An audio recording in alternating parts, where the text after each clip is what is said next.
Bismillahirrahmanirrahim. Pemirsa tercinta yang dirahmati Allah, Tuhan Yang Maha Esa, bersua kembali di kanal Hikmatologi. Monolog sederhana mengajak diri kita masing-masing berpikir kian melembut, cerdas, dewasa, bijaksanakan hati nurani, berdasar kitab suci agama kepercayaan yang kita yakini. Tentu saja upaya serius terus-menerus untuk menghayati, mempedomani, mengamalkan sembari menginovasi nilai luhur Pancasila niscaya dalam kehidupan sehari-hari. Pemirsa yang dirahmati oleh Allah SWT, ketika kita berbicara Indonesia, bahkan kita berbicara dunia, ya, maka tidak ada seorang pun yang tidak berbicara tentang sejarah kebangsaannya. Dan ketika berbicara sejarah dibaca dengan ilmu sejarah, maka kita juga mengenal seluruh kitab suci agama-agama yang diyakini oleh masing-masing anak manusia di dunia ini, tentu berbicara sejarah. Bahkan kitab suci itu sendiri adalah sejarah. Sejarah tentang firman Allah, Tuhan Sang Yang Widi, Tiens, Gusti Kang Murbeng Gesang. Dan kita acap kali jangan sampai mengatakan bahwa yang dipegang oleh saudara kita, ini mohon maaf ya, itu bukan kitab suci. Karena berbeda dengan kitab suci kita. Mestinya tidak demikian. Apa yang saya pegang, ini adalah yang saya miliki tertua. Ya. Jadi tertua, kitab yang diyakini oleh saudara-saudara kita, Nasrani. Yakni The Holy Bible, tahun 1926. Diterbitkan di London oleh The British and Foreign People Society. Kita berbicara sejarah, maka kita pasti teringat akan kitab-kitab suci kita masing-masing. Sebagai bentuk penghargaan bahwasanya kalau toh muslim, muslimat, mukminin, mukminat meyakini Al-Quran, maka saudara-saudara kita merdeka meyakini kitab suci agama masing-masing. Alhamdulillah, ya, ini kami peroleh dari, mohon maaf ya, dari seorang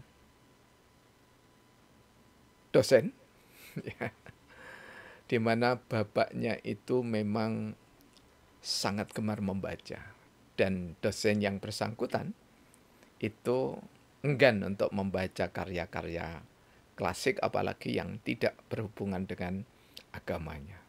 Karena itu kami waktu itu membeli satu kendaraan penuh. Tepatnya kendaraan kami waktu itu T atau Colt T120 itu betul-betul penuh, ya, berisi buku-buku yang sangat kuno, diantaranya The Holy Bible. Kemudian kami juga mendapatkan hadiah dari Bapak Bagus Parwata, ya. Dan hadiah itu betul-betul sekonyong-konyong, ya. Karena apa? Beliau tidak sama sekali chatting dengan kami, langsung memberikan hadiah sampai ke rumah. Dan saya baru tahu bahwa Bapak Bagus Parwata itu kediamannya ada di daerah Wagir, Kabupaten Malang. Sangat berterima kasih kan. Bhagavad Gita menurut aslinya. Melengkapi pustaka kami yang kecil ini.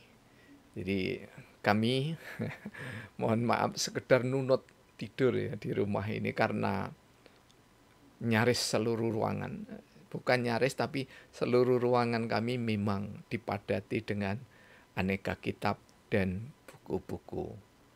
Baik yang legend, yang paling legend itu ini kami sedang melirik, yaitu Encyclopedia Britannica tahun 1768. Sangat legend sekali karena ensiklopedia Americana yang kami miliki itu tahun 1950-an. Apa yang kami sampaikan bukan promosi jualan buku, tidak. Tetapi sebenarnya betapa ketika seseorang tidak miskin kepustakaan, tentu saja yang dibaca, maka dia tidak akan mudah disulut api kemarahan sampai dengan caci makian dan permusuhan. Karena apa? Mohon maaf, umat Islam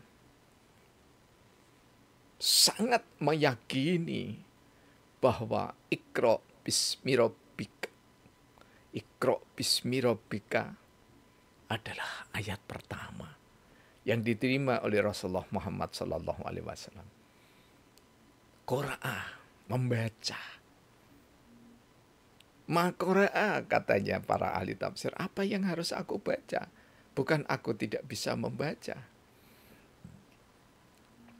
Tapi karena di malam hari ada kedatangan menyerupai seseorang, itulah Ruh Kudus Jibril alaihissalam yang mengajari Iqra.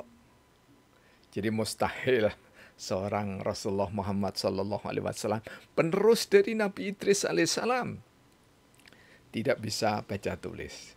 Jadi ummi atau ummiyin itu maknanya adalah Rasulullah Muhammad SAW diutus pada kelompok yang buta huruf, diutus pada kelompok yang musyrik, diutus pada kelompok yang munafik, diutus pada manusia-manusia yang ketika itu sangat tidak meyakini Allah sebagian besar. Ya, seperti sekarang.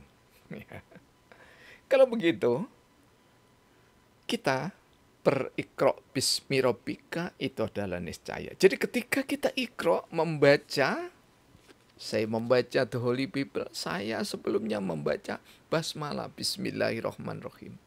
Mohon maaf kalau Anda tidak sepakat, ya tidak perlu untuk kita saling mencela, apalagi permusuhan. Karena apa? Karena tanpa bacaan basmalah, maka amaliyah mukminin dan mukminat itu buntung, tidak untung. Karena itulah, kalau Bible saja harus kalau karya-karya Karl Marx yang ada di sebelah kami itu harus kami baca, mengapa Bible tidak? Ya. Terlepas dari apapun keyakinan yang dimiliki oleh para kristolog, ya, dan juga kami, insya Allah gitu ya, maka tidak menghujat, tidak mencela, tidak menghina kitab suci agama lain, itu sungguh membuat Bhinneka Tunggal Ika akan penuh rasa cinta. Teringat dengan Gus Soleh MZ yang ada di Cirebon, gitu ya. Beliau sangat aktif sekali, ya. Karena juga dari segi usia masih di bawah kami, aktif dan membuat grup WhatsApp judulnya Agama Cinta. Cuman sayangnya ketika pemilu, maka di bawah grup Agama Cinta itu larut dalam politik. Sekarang pun juga kembali lagi Gus Soleh berkiprah di dalam Pilkada DKI, begitu ya. Walaupun beliau itu tokoh NU Cirebon, tapi lebih tepatnya tokoh NU Indonesia, begitu ya. Kita tinggalkan pembuka ini, mari kita masuk pada esensi. Ini sudah 10 menit masih pembuka, ya. Mohon maaf. Apa yang ingin kita bicarakan, yakni adalah yang terjadi sejarah terutama pada tanggal 29 Mei sampai tanggal 31 Mei. Ada apa? Yang jelas ada pidato dari Mr. Muhammad Haji Muhammad Yamin. Ada pidato dari Mr. Supomo. Tidak berarti yang lainnya tidak berbicara. AR Baswedan, ya, apalagi Rajiman Wedya Diningrat, sang ketua BPUPK, pasti semuanya bicara. Hanya saja memang di dalam sejarah anak manusia itu mesti ada yang menonjol. Seperti kalau kita bicara sekarang itu, selamat ulang tahun pada saudara-saudaraku yang ada di kota Suro dan Boyo, Surabaya. Arek-arek Surabaya merayakan ulang tahun. Ya prek jancukan kan iki rek. Karena jancuk itu bagi saudara kita diucapkan dengan persahabatan sambil Assalamualaikum warahmatullahi wabarakatuh. Kalau sesama muslim ketemu jabat tangan rangkulan jancuk kan rek. Kau ini jan hebat tenan, saiki tambah ganteng, tambah gagah, tambah sugih koyo nah. Itulah khas Surabaya yang kami teliti bersama Ananda. Mohon maaf lupa namanya ya, karena udah lama. Ya, dari Fakultas Pertanian, asli dari daerah Pasar Kembang, Surabaya. Ya, bahwa jancuk ditinjau dari segi sosiologis, dari psikologis, dari segi antropologi dan lainnya, bahwa jancuk itu indah. Ya. Surabaya mudah-mudahan senantiasa kokoh menjadi kesatria, arek-arek Surabaya di mana Bung Tomo menjadi salah satu sang idola. Nah, salah satu tidak berarti peran yang lainnya tidak ada. Ya. Demikian juga pidato Muhammad Yamin yang disampaikan tanggal 29 Mei. Tentang apa?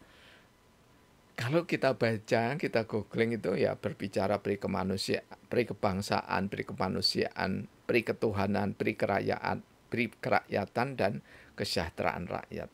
Ya. Kemudian di tanggal 31 Mei, kalau kita berbicara pidatonya Mr. Supomo, itu persatuan, ya, adik 5 dasar juga. Persatuan, kekeluargaan, keseimbangan lahir batin, musyawarah, dan keadilan. Mohon maaf ya, tanpa bermaksud untuk mengatakan bahwa di Google itu banyak hal yang perlu kita sandingkan ya tepatnya. Kita sandingkan contohnya dengan salah satu buku ini, beberapa kali kami sampaikan ya.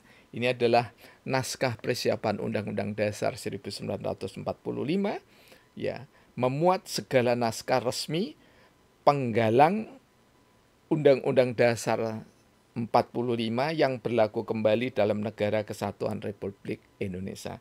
Disusun oleh Profesor Mr. Haji Muhammad Yamin, Guru Besar Hukum dan Konstitusi dan Sejarah Asia Tenggara. Ini jilid pertama, terbit pada tahun 1959. Saat hari lahir saya. Ya. Kenapa saya mengatakan perlu disandingkan dengan buku-buku yang seperti ini ya? Karena di dalam buku ini di halaman 721 sungguh luar biasa. Salah satunya itu adalah Mr. Muhammad Yamin ini. Apa yang luar biasa? Beliau juga ketika pidato melampirkan rancangan Undang-Undang Dasar Republik Indonesia. Dimulai dengan nama Allah yang Maha Pengasih lagi Maha Penyayang. Kemudian di sini ada dasar-dasar negara yang diusulkan, meskipun beliau itu mengatakan bahwa pada saat pidato tidak berbicara Pancasila. Tetapi di sini dikatakan bahwa negara Republik Indonesia yang berkedaulatan rakyat dengan berdasar kepada ya ketuhanan yang Maha Esa. Jadi usulannya itu sudah sangat cocok dengan panitia 8, panitia 9. Kemudian kebangsaan persatuan Indonesia dan rasa kemanusiaan yang adil dan beradab. Kerakyatan yang dipimpin oleh hikmat kebijaksanaan dalam permusyawaratan perwakilan dengan mewujudkan yang kelima, keadilan sosial bagi seluruh rakyat Indonesia. Jadi jika disebutkan bahwa manusia itu niscaya membaca sejarah, ya. Kalau umat Islam bahkan ya setiap sholat membaca sejarah. Induk ilmu sejarah tepatnya. Ya, siratal ladzina an'amta 'alaihim ghairil maghdubi 'alaihim waladdallin. Mohon maaf ya, bagi ahli tajwid, ahli nahwu sorof, bacaan saya ini adalah bacaan Fakultas Ilmu Sosial dan Ilmu Politik Kebijakan Publik, ya, sosiologi, ya begitulah, hikmatologi. Ini kata guru saya, almarhum Abah Kiai Haji Sam'un Makmur M. Hum, Imam Besar Masjid Raden Patah Universitas Surawijaya Malang. Jadi beliau menyadari, jadi orang itu dihargai keunggulannya, tetapi disadari kelemahannya. Dan itu kami sangat hormat sekali. Ya. Yang masih ada bersama kami yaitu adalah Bapak Dr. Andes Haji Janalis Janaid. Nah, kembali bahwa ketika kita berbicara, ya, kemudian hanya berdasarkan googling begitu, ya, maka sangat mengkhawatirkan jika tidak diimbangi dengan membaca. Karena itulah di tanggal 31 Mei ini, mari kita jangan segan-segan membaca sejarah keberadaan bangsa Indonesia. Mulai dari kalau pidatonya Mr. Muhammad Yamin, kemudian Mr. Supomo, itu termasuk Soekarno. Besok kita insya Allah kita unggah, ya, kita rekam dan kita unggah. Karena kami ini siaran tunda, ya. Kalau bahasa entertain, bahasa radio, bahasa televisi itu siaran tunda. Rekam, kita setel sejenak sekitar 1-2 detik, ada suara bagus, ya kita unggah. Hanya begitu. Jadi tidak ada editing. Nah, jadi apa gunanya membaca sejarah? Supaya kita itu tidak jumawa, supaya kita untuk belajar dari kesalahan yang dulu, supaya kita memuliakan apa-apa yang pernah dirintis oleh para tokoh pendiri bangsa ini. Jadi jelas sekali bahwa Muhammad Yamin meletakkan 5 dasar itu lebih lengkap dibandingkan dengan tokoh-tokoh yang lainnya seperti Supomo dan Soekarno. Hanya saja, ya, besok kita ulas lebih lanjut, ya, yang mengatakan dasar negara Pancasila dengan 5 sila itu baru Soekarno saja. Yang lainnya tidak demikian, gitu ya. Nah, pemirsa yang dirahmati oleh Allah, jadi jangan sampai kita ini gagu, ya, kemudian karena Soekarno banyak isu yang dituduhkan pada beliau karena pidato-pidatonya yang dinukil, gitu. Kalau apa itu mengomentari PKI, ya, nek